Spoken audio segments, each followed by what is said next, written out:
ทั้งธรรมะนะที่มาเกี่ยวข้องกับความอยู่ความเป็นปัจจุบันอย่างที่ว่าแต่เกี้ยถ้าเราเพียรระวังบ่ให้บาปเกิดขึ้นภายในใจเราแล้วเราก็จะมีความสุขแต่มาชอบตรงที่นัตถิเมสรนังอัญญังนี่นะ พุทโธเมสรนังอัญญังธัมโมเมสรนังอัญญังสังโฆเมสรนังอัญญังนัตถิเนี่ยเป็นที่ปึ้งของเราเพราะฉะนั้นเราก็ถือว่าเราช่วยกันนะระวังบ่ให้บาปเกิดขึ้นนะในข้อนี้พระพุทธองค์ทรงบอกให้เรามีสติเมื่อตาหูจมูกลิ้นกายใจกระทบกระทั่งกันระหว่างรูปเสียงกลิ่นรสโผฏฐัพพะธรรมารมณ์เฮาก็มีอะไรญาติโยมแล้วเฮาก็มีความรู้สึกนะสักแต่ว่าแล้วเราจะได้ระงับยับยั้งไว้อันนี้เป็นธรรมะนะเพราะฉะนั้นญาติโยมหลายวันนี้นะซึ่งเป็นวันที่15นี่ปีนี้ถือว่าเป็นวันเนา2วันนะญาติโยมหลาย14 15เนาะแล้วก็16นี่เป็นวันพญาวันแล้วพวกนี้เนาะตามตำราปกตืนปีใหม่เมืองญาติโยมหลายเพราะฉะนั้นเราก็ตั้งใจทำความดีในวันพรุ่งนี้นะความจริงแล้วเราต้องตั้งใจทำความดีทุกครั้งทุกวันไปเนี่ยไม่ใช่ว่าต้องรอให้เป็นวันที่เป็นวันมงคลวันนั้นวันนี้นะความจริงแล้วการจะทำมาอย่างนั้นพระพุทธเจ้าบอกว่าสุนัขขตังสุมังกลังสุปาภาตังสุหูติตังสุขโนจะสุมูโตจะสุนิตังพรหมจาริสุความว่าก็คือว่าเลิกใดมงคลใดสุนัขขตังสุมังกลังมงคลไม่ใช่อยู่ที่เลิกนะแต่เลิกอยู่ที่การกระทำความดีประมาณนี้ถ้าทำความดีก็ทำไปนาทีใดที่ทำความดีนาทีนั้นเป็นความดีแล้วนะโยมเพราะฉะนั้นถ้าเราถือแบบพุทธะนี่เราจะมีความสุขนะเพราะว่าพุทธะนี่เป็นผู้รู้ผู้ตื่นผู้เบิกบานนี่นะอย่างคำว่าคือสำรวมเพียรระวังบ่ให้บาปเกิดขึ้นเนี่ยอันนี้ก็ถือว่าตามธรรมนะญาติโยมตามธรรมแถมอย่างหนึ่งเป็นบอกว่าประหารรับประทานประหารประทานก็คือเพียรละบาปที่เกิดขึ้นแล้วนะบาปที่เกิดขึ้นแล้วนี่ละอันแรกนี่ระวังบ่ให้บาปเกิดขึ้นอันที่สองนี่คือเพียรละบาปที่เกิดขึ้นแล้วนะอันบาปที่เกิดขึ้นแล้วนี่สำคัญโยมนะเพิ่นบอกว่าด้วยคนเฮานั่นนะควรจะพยายามกระทำความเพียรอย่างต่อเนื่องนะจะได้นักหรือน้อยก็ตามนะจะได้นักจะละได้นักหรือได้น้อยบอกว่ากันจะปริมาณเนี่ยบอกเป็นอย่างขอให้มันละนะมันละอย่างประเดี๋ยวนี้รัฐบาลเป็นประกาศว่าให้เฮาอยู่บ้านนี่เนาะเพราะว่าอยู่บ้านลดเชื้อเพื่อชาติอยู่บ้านลดเชื้อเพื่อชาติเฮาก็มีโอกาสที่ได้อยู่กับตู่เก่าคนเดียวนะมีโอกาสได้ดูใจของตัวเก่ามีโอกาสได้ทบทวนชีวิตของตัวเก่าปีเก่าผ่านมาแล้วเฮาได้ทำอย่างไว้พ่องน้อเนี่ยปีแล้วนี่มันทำอันนั้นบ่ดีเนาะสมมติปีนี้ขอละเห็นกันมั้ยนะละนะปีแล้วนี่มันสลัมไปเนี่ยปีแล้วมันสลัมไปปีนี้เอาไหมเนี่ยญาติโยมหลายนะตั้งจิตตั้งใจว่าพยายามละบาปนะละบาปที่เกิดขึ้นแล้วนะพยายามก้อยๆเปลี่ยนไปนะเปลี่ยนไปนะคนโบราณเป็นว่าเหมือนกับกินอ้อยตังป่ายนี่มันจ้างโยมเหยมันจึงกินมันลำแต่ก้อยๆกินไปกินตั้งป่ายไปนะอดเอาคนละบาปนี่ต้องอดเอาหรออดเอาไก่อดกินมันจะจืดมันจะจางมันบะล่ำก็กินไปกินอ้อยตั้งป่าย กินไปติ๊กอ้อยตั้งป่ายกินไปเรื่อยๆวันแล้ววันเล่าวันแล้ววันเล่าเนี่ยวันก็เวียนก็เปลี่ยนกันไปอ้อยก็หมดไปจากป่ายก็เข้าไปทางกลางนะโยมอ่ะยิ่งกินก็ยิ่งหวานนะยิ่งกินก็ยิ่งหวานกินอ้อยตั้งป่ายไปนี่นะยิ่งกินยิ่งหวานเหมือนกับคนละบาปเนี่ยเหมือนกับคนละบาปอุปมาเหมือนกับพระบรมศาสดาพระสัมมาสัมพุทธเจ้าของเราญาติโยมนะเปิ้นตรัสรู้เป็นพระสัมมาสัมพุทธเจ้าแล้วก็มีลูกหลานท่านเศรษฐีคฤหบดีนะผู้เป็นคนมีสตุ้งสตังนะเป็นเจ้าจันทร์กษัตริย์พราหมณ์อย่างออกบวชมากมายคนเหล่านั้นปกตินี่ก็มีความสุขนะโยมอยู่ที่บ้านที่วังที่อยู่อาศัยของเปิ้นม่วนแต่พอมีศรัทธาออกมาบวชแล้วญาติโยมหลายจากความเป็นอยู่ที่เป็นคุณหนูเป็นคุณชายในวังนี่นะโอ้โหญาติโยมหลายมาอยู่ป่าสมัยก่อนเพิ่นอยู่ป่าหรอพุทธเจ้าเพิ่นอยู่ป่านะเชตวันวิหารเนี่ยเวรุวันวิหารเนี่ยโยมเป็นป่าเป็นนี้เป็นสร้างกุฏินี่น้อยอยู่คนที่อยู่ยังมีความสุขมีความสะดวกสบายทั้งกายทั้งอย่างทั้งหมดมาอยู่อย่างเนี้ยญาติโยมหลายคุณหนูทั้งหลายมาอยู่เนี่ยพุทธเจ้าเพิ่งก็แสดงธรรมมือหันว่าโอ๊ตเอานะโอ๊ตเอาเนี่ยคือมีขันติเนื้อเนี่ยแล้วเพิ่นบอกว่าอย่าถ้าตาหูจมูกลิ้นกายใจกระทบกับสิ่งใดที่มันเป็นรูปเป็นเสียงเป็นกลิ่นรสโผฏฐัพพะ บางคนจะไปดีใจบางคนจะไปติดใจไปคนบางคนเสียใจกับมันเน้อเนี่ยแล้วเราจงพยายามนะประคองใจไว้เนี่ยพระเจ้าวิสอนนี่นะประคองใจไว้เน้อรักษาจิตไว้นะแล้วก็เดี๋ยวนี้เราออกมาถึงตรงนี้ละนะถือว่าเราละกามคุณละกิเลสแล้วเอ้าถ้าละได้แล้วนี่มันจะมีความสุขนะนี่ประมาณนี้เลยโยมเหมือนกับคนกินอ้อยอินทวาตะเกียกินอ้อยทั้งป่ายนะยิ่งกินก็ยิ่งหวานไปถึงกลางอ้อยลำต้นต่างๆอ้อยก็หวานไปถึงตั้งโคนอ้อยส้มหวานเลยโยมนี่เนี่ยเพราะฉะนั้นคนที่ละบาปเหมือนกับคนที่กินอ้อยนะจากป่ายไปสู่โคนเป็นว่านะกินอ้อยจากป่ายไปสู่โคนสู่เก้าส่วนคนที่แบบละบาปตรงกันข้ามโยมยินดีในกุศลมันสบายเลยโยมเหมือนคนกินอ้อยต่างป่ายนะยินดีในกุศลส่วนคนที่ยินดีในบาปละบาปยินดีในอกุศลบาปกรรมทั้งหลายตาหูจมูกลิ้นกายใจนะมันไปกระทบกับรูปเสียงกลิ่นรสโผฏฐัพพะธรรมารมณ์ซึ่งเป็นคำว่ากามารมณ์นะกามารมณ์นี่ก็โอ้มันหอมหวานไงโยมนะนั่นหอมหวานมันกินล้ำอ่ะนะแต่ยิ่งกินก็ยิ่งจางโยมอ่ะเหมือนกับกินอ้อยตังเก้าเนี่ยกินอ้อยตังเก้ามากำแรกๆมันหวานกันเนาะทั้งวัยทั้งความสดความหนุ่มอย่างต่างๆนานาเนี่ยเหมือนกับอ้อยตังเก้าไงหวานมันม่วนนะกินไปจางนะโยมจางหมดผลที่สุดก็นะสลายตายไปอันนี้เป็นว่าเปรียบเทียบให้ฟังว่าคนเพียรระวังบาปนะบาปทำให้บาปเกิดขึ้นบาปทำอกุศลให้เกิดขึ้นนี้จะต้องอดทนหน่อยนะเพราะว่ามันเหมือนกับกินอ้อยตำป่ายส่วนญาติโยมเนี่ยบางคนบางท่านอาจจะผลีผลามเนาะกินตั้งเก้าไปหาทั้งป่ายก็บอกเป็นยังบ่พิษยังเป็นปกติปุถุชน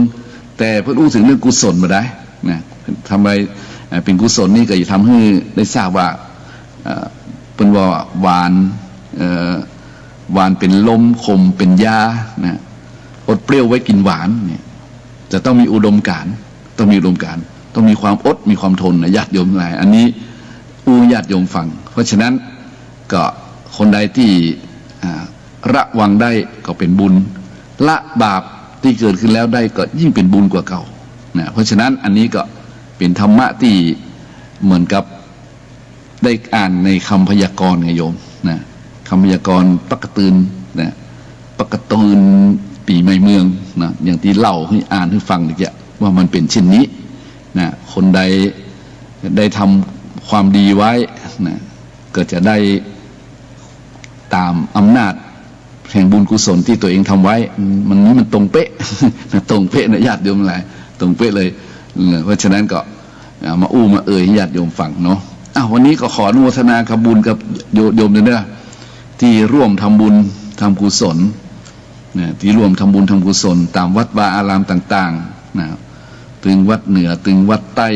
ถึงวัดตะวันตกวันออกนะก็ขอให้ญาติโยมที่ไปทำบุญตามวัดวาอารามนะปลอดภัยนะและก็อยู่ดีสบายนะสุขกายสุขใจเนาะอันนี้ก็อวยพรให้ญาติโยมที่ได้มาทำบุญทำกุศลในช่วงแต่เจ้านะในช่วงเจ้าและก็ขอประชาสัมพันธ์แถมน้อยนึงวันพรุ่งนี้เนาะวันพรุ่งนี้ที่16นะ16นี้เพิ่งก็ถือว่าเป็นวันดีวันพรุ่งนี้นะเป็นวันดีเป็นวันตามปกติเมืองเป็นวันเถลิงศกวันพญาวันนะเป็นการเริ่มนะปีหนูนะวันพรุ่งนี้ก็จะไปทำบุญตักบาตรอุทิศบุญกุศลอีกครั้งหนึ่งตามวัดวาอารามต่างๆสืบจะตรงจะตากันก็ว่ากันไปแต่ก็ขอเว้นระยะห่างนะเว้นระยะห่างนิยมเนี่ยเว้นระยะห่างนะจะไปเข้าใกล้ชิดติดกันผู้ใดเป็นไข้นะผู้ใดเป็นเมื่อยผู้ใดบ่สบายก็ต้องมาร่วมกิจกรรมนี้เตื้อนะเพราะว่าถ้าเกิดไปแพร่ไปเชื้อขึ้นไปแล้วมันก็จะลำบากคนอื่นเนาะผู้ใดที่เดินทางมาจากต่างไกลต่างเสี่ยงต่างประเทศต่างจังหวัดก็เขาอดทนเก็บตัวกันเนาะไปอยู่บริเวณกักตัวอย่างกันเนาะและเชื้อนี้มันก็ระบาดไปตั้งยุโรปตั้งอเมริกามันน่ากลัวกันเป็นเจ็บใครได้ป่วยกันน่าอินดูเป็นนโยมเพราะฉะนั้นเราก็มาสกัดกั้นโดยการยุดนะบ่ไปสัมพันธภาพทางกายภาพกับไผ่ปีใหม่ปีนี้เนาะเขาก็บ่หดน้ำปีใหม่กันละเพราะน้ำก็กลัวว่าจะเป็นไปแพร่เชื้อขึ้นไปบวยแถมเนาะปีนี้ไผ่ตั้งน้ำตั้งถังไว้จะหดน้ำนี่ไม่ได้นะปีนี้นะเป็นยับนะโยมเด้อแต่เป็นยับเนาะอันนี้ก็ขอฝากญาติโยมไว้เดี๋ยวหับสายกันนะโยมเนาะโทรมาได้นะโยมเนี่ยวันนี้นะเป็นสบายเจริญพรโยมนมัสการนะพระอาจารย์ว่าจะได้ช่วงนี้โยมจะเรียนถามพระอาจารย์ว่าผลกระทบมันมานักโดยเฉพาะผลกระทบทางคำพูดคำจาจะมีวิธีใจให้เราจะผ่านตัวนี้ไปได้นะเจ้านี่ไงอู้กับตัวเนี้ยอู้กับทางเนี้ยเนี่ยน่าตะกี้นะอู้กันว่าเปิ้นว่านะเปิ้นว่าเราจะต้องระวังประคองจิตประคองจิตเอาอย่างประคองจิตมาถามโยมเอาอย่างประคองจิตเอาสติประคองจิตไงเนาะจิตคือจิตไงจิตคือตัวคิดตัวรู้เนาะจิตเนาะเขานั่งเนี่ยแล้วประคองจิตเอาอย่างประคองเอาสติประคองไว้ให้มีสติถ้าตาเห็นรูปจมูกได้กลิ่นหูได้ยินเสียงลิ้นลิ้มรสให้มีสติไว้โยมให้มีสติไว้เหมือนพระพุทธเจ้าเพิ่นสอนพระวักกะลิไงถ้าจำบ่ผิดถ้าจำพี่ขออภัยว่านะสักแต่ว่าเห็นเนี่ยสักแต่ว่าได้ยินได้ยินก็สักแต่ว่าได้ยินเนี่ยที่โยมที่มันมากระทบนั่นนะแล้วมันก็ปล่อยผ่านไปเหี้ยนะผ่านไปเหี้ยที่เสียงท่านอาจารย์ที่เสียงกระทบนี่หมายถึงว่าคนรอบข้างเขานี่แหละที่ใกล้ตัวบ่ใกล้ตัวก็มีนะเจ้าที่อย่างนี้มันถ้าคนต้นฝึกจิตแล้วก็โอเคแต่นี้ต้นจะว่าโยมโดนกระทบคำพูดเนี่ยบางทีโยมก็ใจฟอเหมือนกันนะเจ้าถ้าอาจารย์จะมีวิธีใดที่ก็ที่ว่านี่เลยว่าถ้าเราได้ยินอย่างที่ว่าถ้าเราประคองเรามีสติเนาะเราได้ยินเนี่ยก็มีสติเนาะอย่างที่ว่าเขาว่าที่กำมึงเพื่อสอนไว้อาตมากำมึงมาอู้ตัวนะว่าเขาจะว่าดีก็จ้างเตอะเนี่ยเดี๋ยวได้ยินเราจำได้เนาะเขาจะว่าดีก็จ้างเตอะเขาจะว่าเซอะก็จ้างเขาขอใจเฮาอยู่เย็นเป็นสุขอย่างประมาณนี้นะขอใจเฮาอยู่ในธรรมประมาณนั้นแบบเซิร์ฟเป็นใดแบบเซิร์ฟเป็นใช่ฮะคือเฮาบ่ได้เป็นอย่างที่เขาว่าเนาะเขาว่าเฮาเป็นวัวเฮาบ่ได้เป็นวัวเขาว่าเฮาเป็นควายเฮาบ่ได้เป็นควายเขาว่าเป็นเฮาเป็นคนโง่เฮาบ่ได้เป็นคนโง่อย่าเฮามีสตินะเฮามีสติอีแล้วเฮาก็บ่ต้องไปสนใจใยดีเสียงนั้นก็บ่สามารถที่จะทำอะไรเราได้ประมาณนี้โยมแม่ครู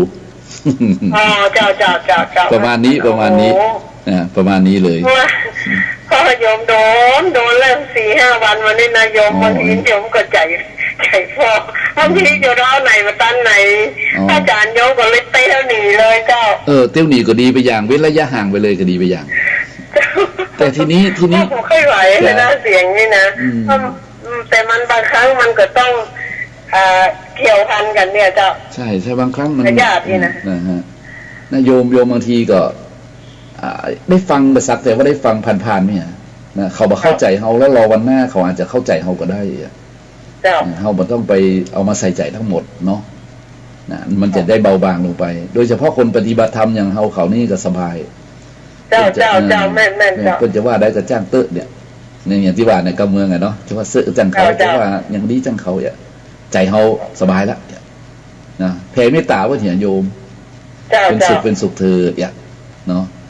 ได้อย่างแถมมีอย่างแถมได้อย่างแถมได้เนวันนี้ออกอากาศสนทนาด้วยกันได้เวลาเยอะเลย ดีเลย อันเนี้ยบางทีโยมว่าโยมก็ไม่ได้โอ้คล้ายๆโอ้สนทนานะโยมก็บอกว่าโอ้วันนั้นน่ะอากาศร้อนไหมห่างเลยแต่สีม่วงสีเทาหมดโอ้หายใจก็บรัวท้องเขาก็เป็นภูมิแพ้นี่เนาะคิดกันงับมันร้อนก็ร้อนหายใจก็ไม่ได้ไปอยู่ในรถก็เปิดแอร์ก็ซ้ำไปใหญ่แต่มากเนาะเปิ้นจะว่าเฮานี่สำหรับมึงยังมาสวดมนต์มึงนั่งภาวนาไม่ใช่กะเนี่ยอะไรคนละเรื่องกันแล้วเนาะว่าอย่างนี้เขาว่าแบบตรงๆนี่ก็บอกว่าเราแต่มันน้ำเสียงมันเป็นกระแนกกระแหน่เงี้ยพระอาจารย์อันนั้นแหละโยมก็เลยเสียดายเลยอย่างเจ้าเลยยุดเลยดีเลยอันนั้นแหละโยมบ่ต่อความยาวสาวความยืดอันนี้ที่สุดต่อไปมันก็บ่ได้สักเรื่องเองนะจ๊ะมันจะดังสติทะเลาะกันบ่ได้เนาะดีแล้วที่หักห้ามใจได้นั่นแหละคือเสียงทดสอบพลังของเฮาไงโยมนั่นแหละคือการทดสอบนะเป็นมารผจญอย่างหนึ่งที่ทดสอบว่าเฮาจะทนได้แค่ไหนขันติจะขันแตกก่อคนปฏิบัติธรรมนี่มันจะมีบททดสอบเนาะใช่มีบททดสอบนักขนาดเลยนั่นแหละบางทีก็มันก็บางทีมันก็คิดแป้วเหมือนกันนะมันจะถึงกับมันทุบมันโดนมันก็แป้วเหมือนกันนะอาจารย์ใช่บางครั้งเราว่ายอมรับว่าบางครั้งนี่แทบจะเอาบัตรตันเหมือนกันฮะเพราะฉะนั้นเพราะว่าบางทีโยมก็เอาติดบัตรตันเนี่ยพอนี้ไปแล้วกูมันน่าเลยบางทีเราเสียงดังใส่ไปพ่อของนี่นะเนาะดีแล้วที่โยมตั้งสติได้เสียงดังใส่ไปพ่อกูจะรู้ว่ากูมันน่าเลยอย่างเงี้ยเอาแล้วเนาะโยมทดสอบเนาะโยมเดี๋ยวจะมาภาคสกรรมเนี่ยโยมเนอะวันนี้จะมีเพลงสลับไปเรื่อยๆฮะวันนี้จะมีเพลงสลับไปเรื่อยๆเดี๋ยวไปปั่นปอนให้ญาติโยมเดี๋ยวนะครับพระเราแป๊บเดียวนะครับวันนี้ก็อุตส่าห์มากับเพื่อเสียทั้งงานหลวงทั้งงานลาดนะเดี๋ยวขอโอกาสญาติโยมฟังเพลงสักกำเนาะเดี๋ยวมาใหม่วันนี้สบาย